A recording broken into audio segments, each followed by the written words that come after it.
জীবনের ব্যস্ততার মাঝে একটু শান্তির খোঁজে আমাদের হঠাৎ প্ল্যান, চলো যাই কাপ্তাই।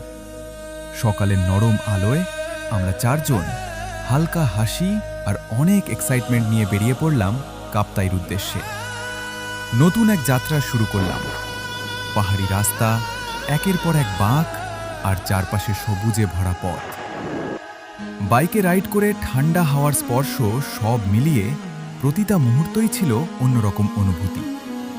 কখনো হাসি, কখনো ছোট ছোট গল্প, রাস্তার সময়টাও হয়ে উঠেছিল স্পেশাল। আর যখন পৌঁছালাম কাপ্তাই লেকে, মনে হলো প্রকৃতি নিজের হাতে সাজিয়েছে এই স্বর্গ। নীরব পানি, চারপাশে পাহাড়, সবকিছু এতটাই শান্ত, এতটাই সুন্দর, যেন সময়টা একটু থেমে গেছে। সব মিলিয়ে সময়টা হয়ে গেল সবচেয়ে সুন্দর আর আনন্দময়।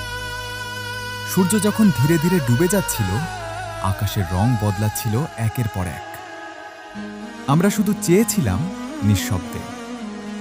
কিছু মুহূর্ত থাকে যেগুলো শুধু অনুভব করার জন্যই। এই ছোট্ট ভ্রমণ হয়তো শেষ, কিন্তু স্মৃতিগুলো থাকবে অনেক দিন। বন্ধুত্ব, প্রকৃতি আর কিছু সুন্দর মুহূর্ত। হালকা বাতাসে দোলনায় চড়ার এই সময়টা মনে হয় পৃথিবীটা যেন একটু থেমে গেছে।